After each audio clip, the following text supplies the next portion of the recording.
Okay,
let us start.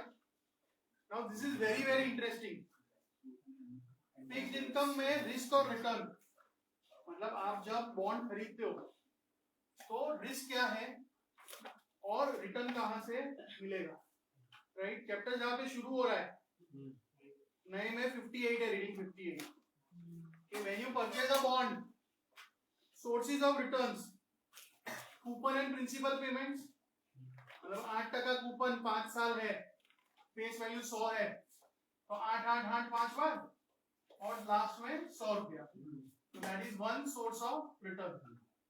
फिर जो coupon बीच बीच में आएंगे उसको आप रीइन्वेस्ट कर सकते हो, तो वो कूपन पे ब्याज मिलेगा, that is the second component, right?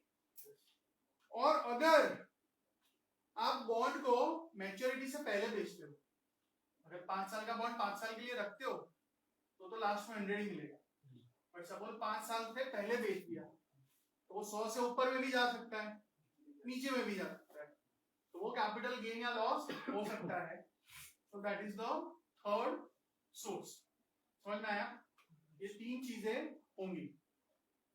अच्छा, फिर एक चीज हमेशा याद रखो कि YTM जो होता है ना, हमने सीखा है बॉन्ड का YTM, right? So let us refresh. Suppose I am saying ₹1000, 9%, 7-year annual bond,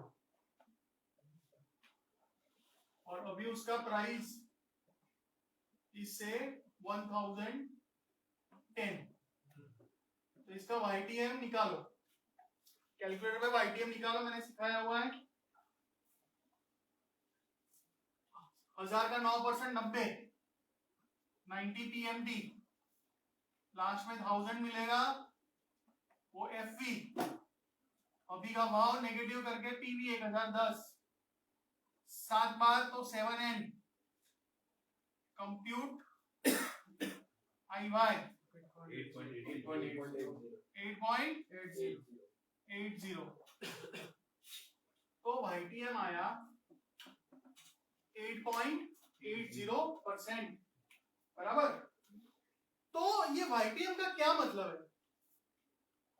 YTM आपको बोल रहा है 8.8%, राइट? तो क्या इसका ये मतलब है कि जो इन्वेस्टर ये बॉन्ड को खरीदेगा अभी 1010 पे, क्या वो 7 साल तक 8.80% अर्न कर पाएगा? यस और नो? या अंडर व्हाट सर्कमस्टेंसेस वो ये 8.8% अर्न कर सकता है? तो let us write down, investor can earn return equal to YTM, मतलब 8.8%, if number 1 bond is held till maturity, मतलब 7 साल तक रखने का, पहले बेचने का नहीं. सेकंड, नो डिफॉल्ट्स, ऑब्वियसली कि कोई डिफॉल्ट नहीं होना चाहिए वरना तो रिटर्न कम हो जाएगा, राइट. और तीसरा कि all coupons must be reinvested at a rate equal to YTM, मतलब जो हमारा आंसर है 8.8%. आपके पास पैसा कब कब आएगा? 1 साल बाद, 2 साल बाद, 3 साल बाद, 4 साल बाद, 5 साल बाद. तो हर एक बार पैसा है ना तो उसको इन्वेस्ट तो करना पड़ेगा. अब वो कौन से रेट पे होगा वो हमें तो पता नहीं, क्योंकि 1 साल बाद क्या रेट होगा, 2 साल बाद क्या होगा. लेकिन ये अज्यूम कर रहा है कि सारे कैश फ्लो, सारे कूपन हम 8.8% पे ही री इन्वेस्ट करें. So this is the most impractical assumption. पहले से तो कर सकते, चलो मैं रखूंगा बॉन्ड, नहीं बेचूंगा पहले. सपोज गवर्नमेंट का बॉन्ड है, डिफॉल्ट भी नहीं होने वाला. बट सबसे तकलीफ वाली चीज क्या है कि हाउ कैन वी अज्यूम कि हर साल या हर 6 महीने जो पैसा आएगा कूपन का उसको मैं इसी रेट पे रीइन्वेस्ट कर पाऊंगा. ऐसा अजम्पशन नहीं कर सकते. तो प्रैक्टिकल एक्चुअल वर्ल्ड में इन्वेस्टर का जो रिटर्न है वो YTM से कम भी हो सकता है और ज्यादा भी हो सकता है. So the point is when you buy a bond you do not know that how much exactly will be your return. So this is your risk. ये आपका रिस्क है. समझ में आया? लोग क्या बोलते हैं कि भाई स्टॉक्स रिस्की, बॉन्ड्स सेफ होते हैं. बट सेफ मतलब ये नहीं कि रिस्क नहीं है, रिस्क तो इसमें भी है. बिफोर हैंड पता नहीं चलेगा कि एग्जैक्टली कितना रिटर्न आपको मिल रहा है. ठीक है, तो ये लिख लो. इंटरेस्ट ले नहीं तो कंपलसरी है गवर्नमेंट बॉन्ड्स में. गवर्नमेंट बॉन्ड्स के कॉर्पोरेट बॉन्ड्स હોય ને એમાં તમારે લેવું જ પડે. સમજો આપણે FD કરીએ ને તો देयर आर ऑप्शंस કે ક્યુમ્યુલેટિવ કરું કે હાફ યરલી કે quarterly. In bonds there are no option. वो पैसा लौटाएंगे ही आपको. बाकी પછી इंटरेस्ट ઉપર इंटरेस्ट મળે ને. हां પણ એ કયા વ્યાજે મળશે that we don't know. That is the risk. लिख लो ये.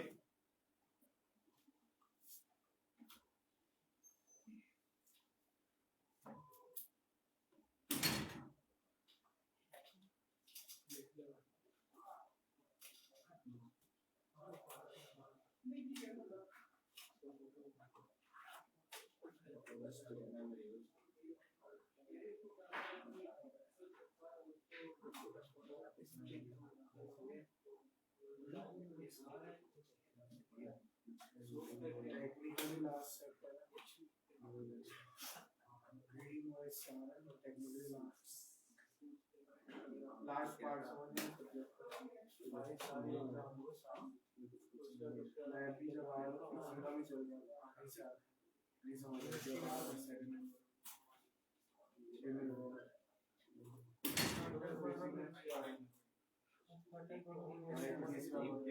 मारेंगे सर. सर आंसू गए मोटिवेट कर.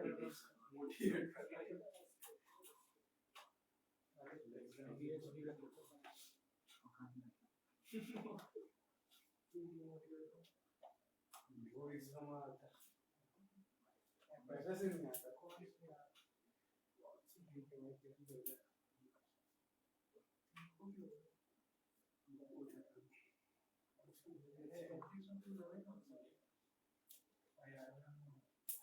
सर एथिक्स में जोरदार एक्यूरेसी आवाज हत्या करी है तो गुड मेंटेन करो કે एक्यूरेसी 70 શેડી લાગે છે સર. પણ હત્યા વધારે આવે છે ને तुम्हें शेडी लग रहा है उनको भी लगेगा भाई. जाए आगे. उसको कॉन्फिडेंस लाना था कि नहीं है शेडी, उनको भी नहीं लगेगा. अच्छा अभी समझो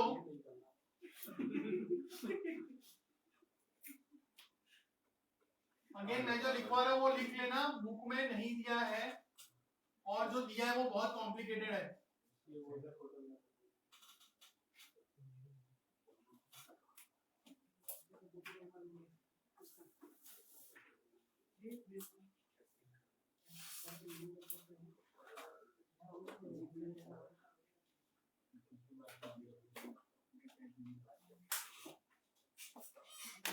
देखो जो फिक्स्ड इनकम में रिस्क है,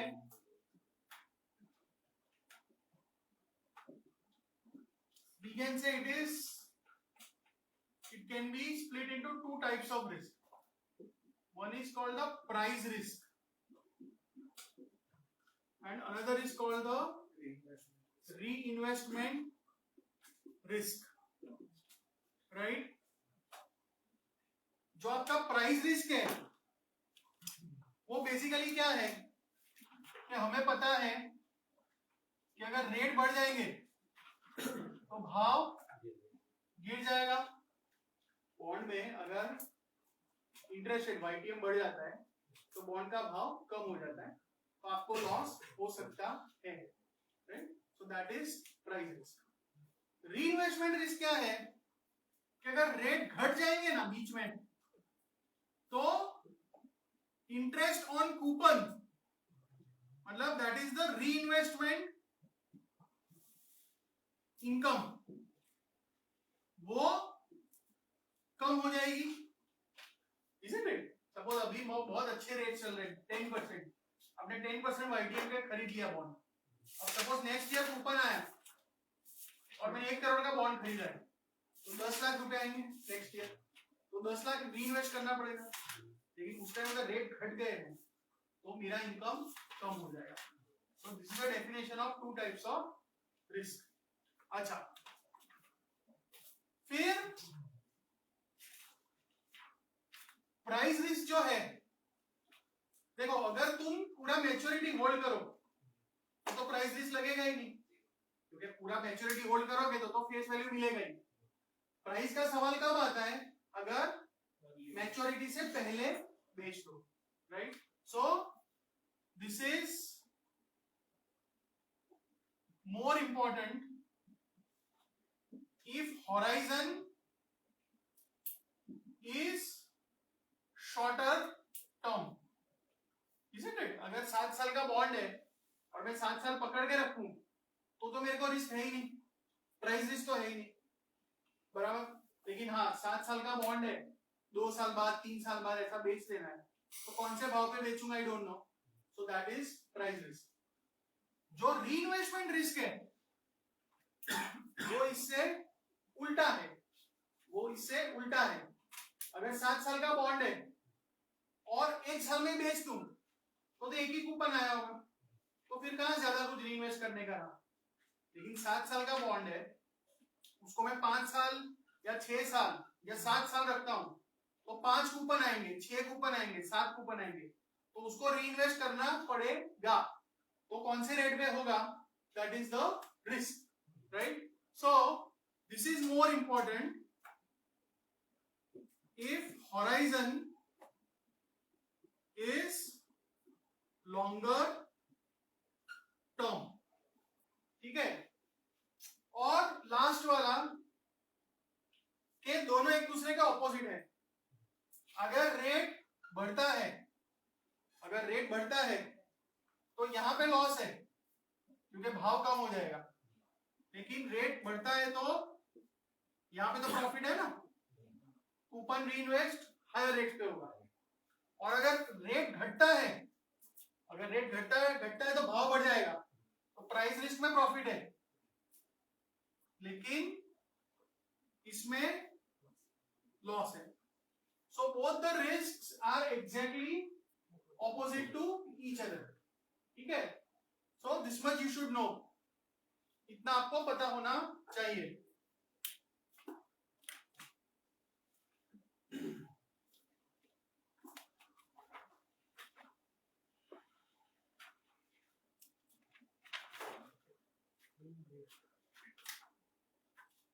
तो इन लोगों ने ना जो चैप्टर चालू होता है ना, उसके बाद मतलब जो 58A है ना, उसमें अलग अलग सिनारियो दिए हैं. Unchange YTM bond held to maturity, फिर सोल्ड बिफोर मैच्योरिटी, फिर bond held to maturity change YTM, और वो सब लिखा है. बराबर. तो उसको थोड़ा आप इग्नोर कर सकते हो. 58A जहां पे खत्म होता है ना, 58A जहां पे खत्म होता है, just before 58B they have mentioned to summarize short investment horizon price risk is more important than reinvestment risk, और अगर long horizon है तो reinvestment risk is more than price risk, right? बस उतना याद रखो जो मैंने आपको समझाया. सिंपल है ना, ये लिखा ही है ना. अगर शॉर्ट टर्म होराइजन है तो ज्यादा क्या इंपॉर्टेंट होगा? Price risk. अगर लॉन्ग टर्म होराइजन है तो ज्यादा क्या इंपॉर्टेंट होगा? आपका रीइन्वेस्टमेंट. Is this clear? ठीक है. Online fine.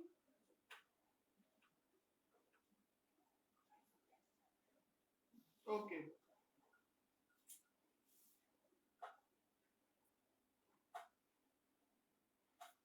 अच्छा, फिर जैसे कोई 7 साल का बॉन्ड है लेकिन आप 4 साल के बाद उसको बेच रहे हो, ऐसा कुछ है, तो रिटर्न कितना मिला वो आना, कैलकुलेट करना आना चाहिए. तो उसका देखो इन्होंने एग्जांपल दिया है 58C. वो सॉल्व करना चालू करो. 58C, start solving.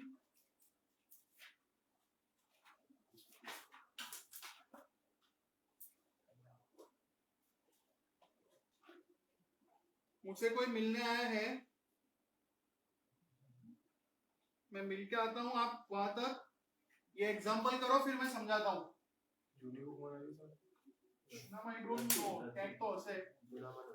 मैंने पिक्चर भेजा, देखो ग्रुप पे, वो सॉल्व करने लगो.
एक और ये स्टोर वाली वैल्यू वो दे जाएंगे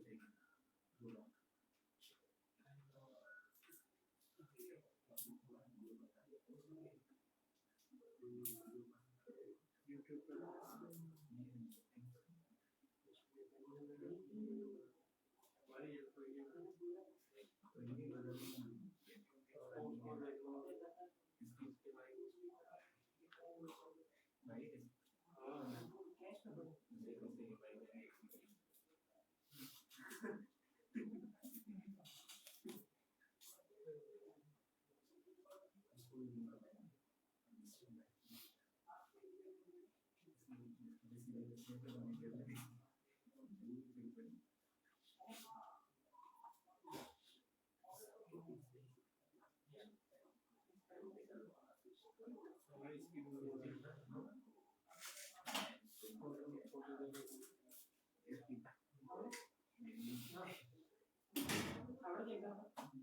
हाँ भाई पहली बार हूँ।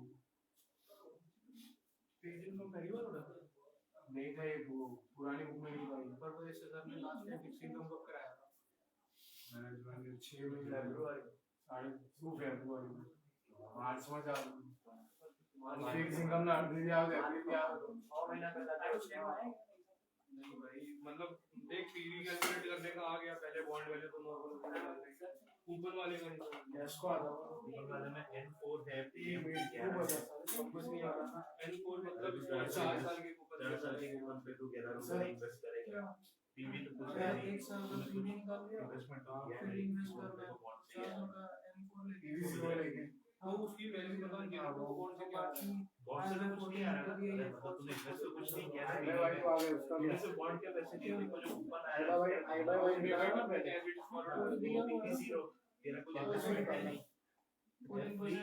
सबने कैलकुलेट करने का है वो अपने को पता है 14 में देगा अपना इन्वेस्टमेंट है तो उसका 54 आया पूरा इसका फिर उन दोनों का ज्योमेट्रिक मीन निकाला ज्योमेट्रिक मीन क्यों निकाला वो समझ नहीं आया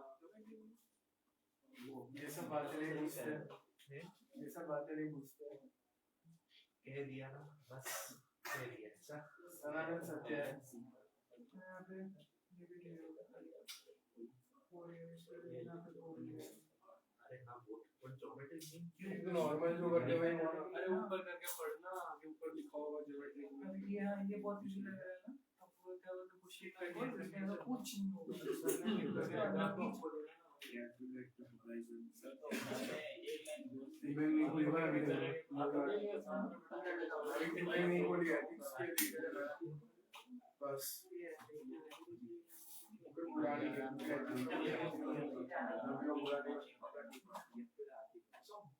पुरानी का मैं डेरिवेटिव्स किया था फिक्स किया था और आप चेंज YTM बॉन्ड सोल्ड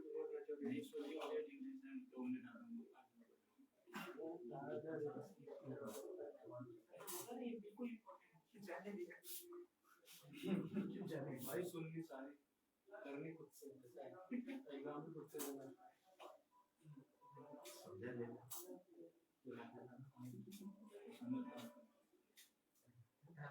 अरे सब समझ गए लेकिन जो है उसमें निकाला वो देखा वो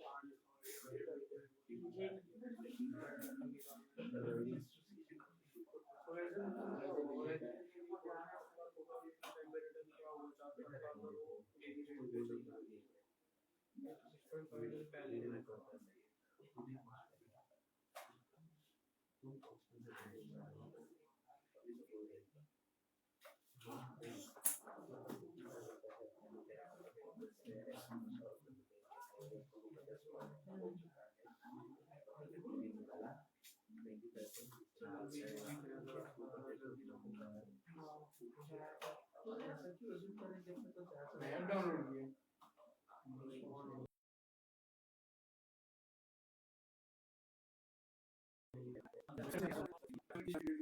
किया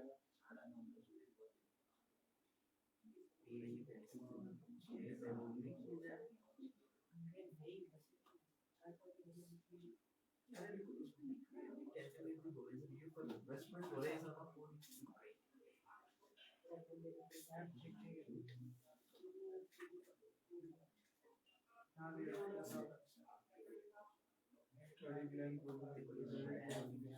ये बोलकर सबको दिखा रहे हैं क्या स्किप करेगा तो क्या उसमें क्या आंसर आंसर तो ठीक ही साल हुआ है और उसी में आपको टिक करना है आगे जाता है और रिव्यू वाला सेक्शन पीएमटी क्या है है ना आगे वाले क्वेश्चन में फिर बैक कर फिर रिवीजन में जाता है फिर मैं सही आंसर टिक कर फिर से टाइम करता हूं रॉन्ग होता है वो दिखा देता है हां ऊपर लिखा है रिव्यू एक ऑप्शन होता है वो कैलकुलेट कर रहा है उसको चालू करता हूं उसमें तू मैसेज वाले क्वेश्चन में सब 100% स्कोर हुआ एंड को तेरे को 4 बार देने के लिए तो पीएमटी ले तूने कुछ कहना डायना नहीं पीवी 0 हाईवे का every time 11 second average 1 minute में 1 मिनट लग गया क्वेश्चन होते हैं 50 क्यों लिखे क्योंकि हर 10 मॉडल में ओके फाइनल में बात हर मॉडल में 5 तेरा एवरेज 1 मिनट होगा हां वेरी गुड ये मिक्सर ना होगा हुआ है इसका एवरेज है 4 साल के लिए लिख पाएंगे ना अपन कैसे रिव्यू करते मतलब सारे ही वेब से आपका सेक्शन बहुत इजीली पता चल और लग रहा है ना इसमें है बहुत अच्छी पकड़ है एंड दुकान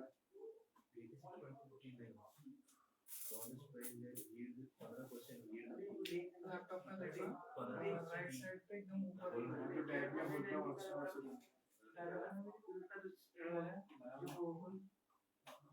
जो ऊपर इन्वेस्ट किया था हां उसका फ्यूचर वैल्यू उसका फ्यूचर वैल्यू उसको अपन ने डिवाइड कर दिया उसको लेके 4 साल समय का ये देखिए हां और उसको हमने बेस कैपेसिटी किया वही 86.59 के हिसाब से देखो ये 15 अभी के कमा के अभी पैसा के 15% मिल रहा है और दे सकता है दे सकते हैं उसमें दे सकता है इस मौके फ्रॉम दिस पॉइंट फॉरवर्ड हमारा काम भी जा सकता है यस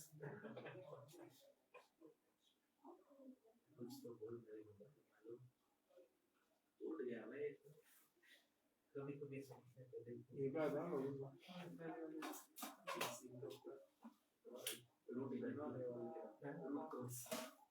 क्रूड कॉस्ट ये सब अमेरिकन की गलती है क्या जरूरत थी डॉलर में देखो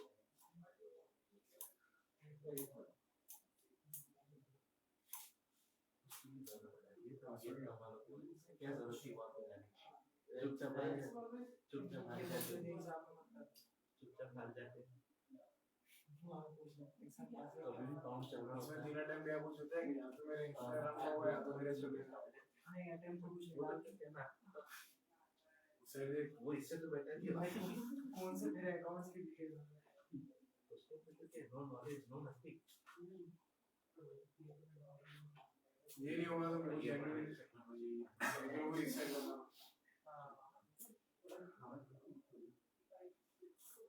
मैम इंस्टा वगैरह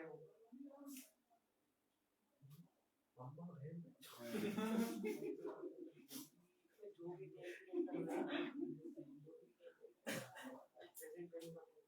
हाँ तो प्रेजेंट वैल्यू तो स्कॉलरशिप भाई दिखा दे मेरी जल्दी यार भाई सेंटर अभिषेक थोड़ा बहुत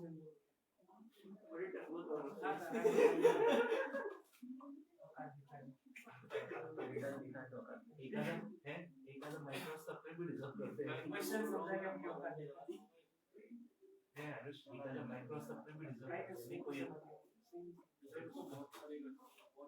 इसमें जल्दी भूल जाएगा मॉडल में ये चीज मेरे 5 मिनट तक ऐसे से इस आगे समझ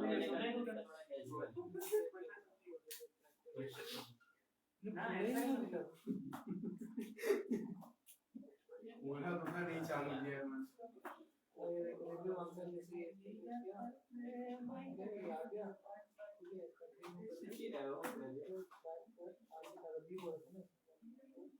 तेरी 88 की 100 होनी चाहिए इतना थोड़ी दिखाना अरे भाई 99 दिखा दे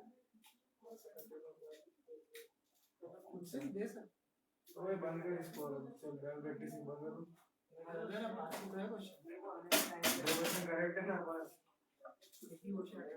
लगेगा और इसको देखते हैं कहाँ पे क्वेश्चन देखने के बाद अब इसमें गेम का देखिए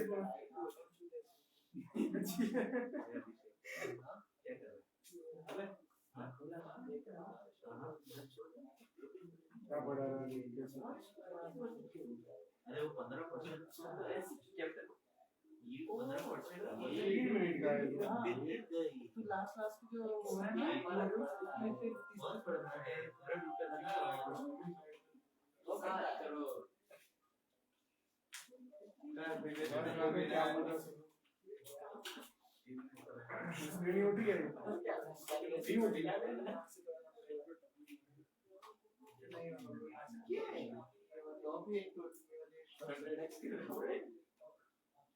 अलग रख रहे हैं भाई सीधा बोल देते बैठे है तू हैं इतना तो बस ठीक वो लोग समझ के मैं भी समझ ही जाऊंगा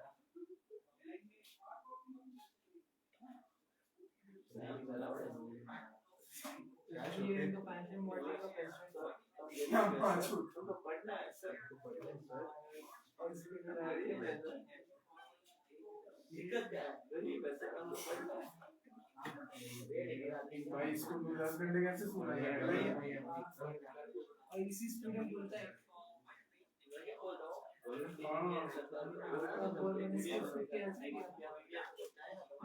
अच्छा है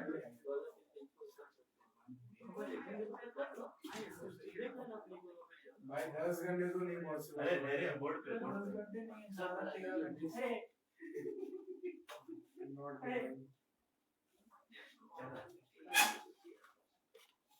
yes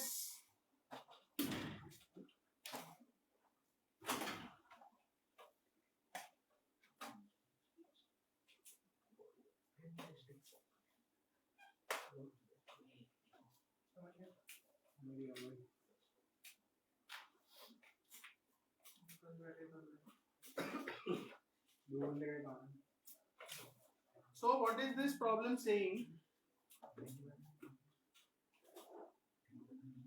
Consider a 5-year 11% annual coupon bond. Let us say face value 100.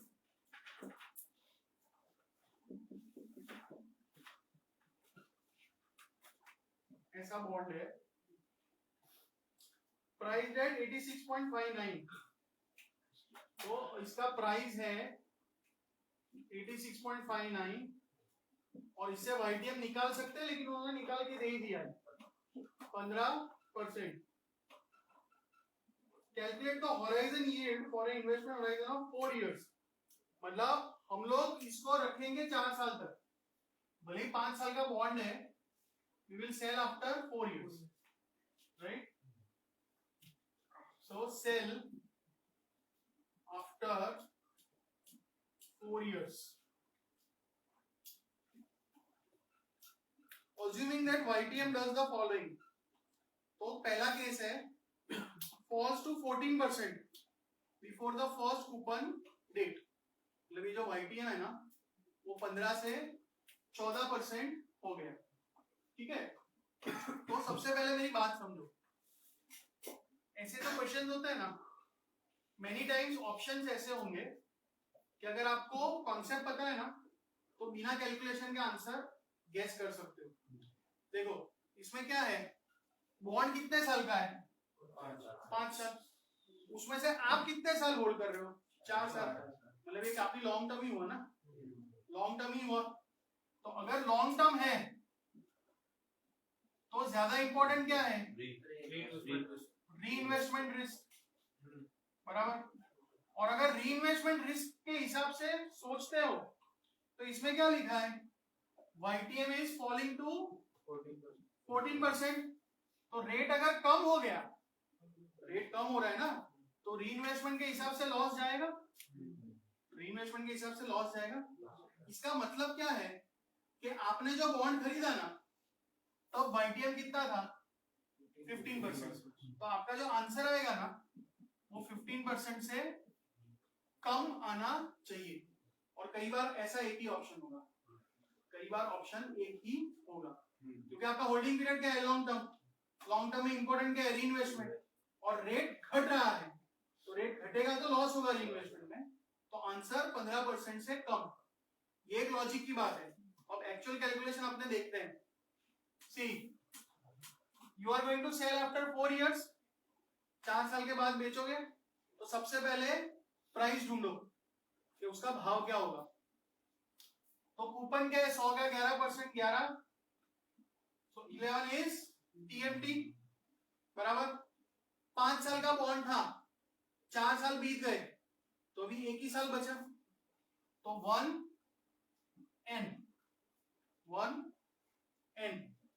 समझ रहे हो। फिर जो आपका बॉन्ड है, जब 4 साल पे बेचोगे तो 1 साल बाकी रहा, और फ्यूचर वैल्यू तो 100 रुपया ही है बराबर। बॉन्ड का फ्यूचर वैल्यू क्या है, 100 रुपया। अच्छा, इंटरेस्ट रेट IY क्या डालेगा, 14%, क्योंकि अभी YTM क्या हो गया है, 14%। तो पीवी फाइंड करो, इसका प्रेजेंट वैल्यू क्या आया, 97.36, so let us say 97.37, ये आपका सेलिंग प्राइस। जब 4 साल के बाद बेचोगे तो 97.37। अच्छा, नेक्स्ट कंपोनेंट के coupons and interest on coupons. Next ये गिनना पड़ेगा, कूपन्स कितने मिल रहे हैं, 100 का 11%, मतलब 11, 4 साल होल्ड किया, मतलब 11 11 11 4 बार मिला, तो आप क्या डालोगे, 11 PMT, कितनी बार मिला, 4, तो 4N। कौन से रेट पे रीइन्वेस्ट होगा, 14%, तो 14 IY। इसमें पीवी कुछ नहीं है, प्रेजेंट वैल्यू, तो वो 0 कर दो, और ढूंढना है आपको फ्यूचर वैल्यू के 11 11 11 4 बार है, तो at the end of 4 years क्या मिलेगा, तो फ्यूचर वैल्यू कैलकुलेट करो, 54.132, सॉरी 54.132, तो 54.13, ठीक है। तो कुल मिला के जब 4 साल के बाद आप बेचोगे, when you sell after 4 years, तो आपको सेलिंग प्राइस 97.37 मिला, और कूपन प्लस उस पे ब्याज इतना, तो आपने बाय कितने पे किया था, 86.59। फिर 4 साल गए, यू रिसीव 97.37 प्लस 54.13,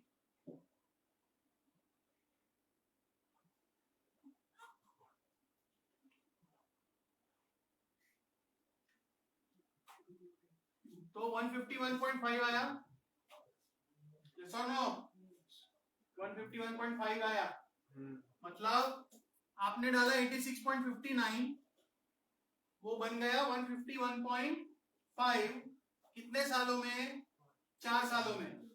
तो अगर आपको रिटर्न गिनना है, if you want to find the return, तो कैसे गिनोगे, ये जो 86.59 डाला वो माइनस करके पीवी, ये 151.5 है वो एफवी, 4N, इसमें पीएमटी कुछ नहीं है, कंप्यूट IY, तो IY निकालो,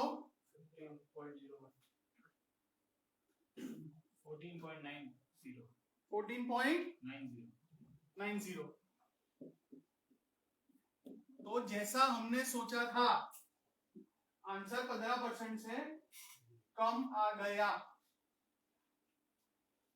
ओके, थोड़ा हैवी है ये, तो घर जाओ, इसको रिवाइज करो, और इसका जो पार्ट बी है ना, 16% हो गया, वो खुद से ट्राई करना, ठीक है।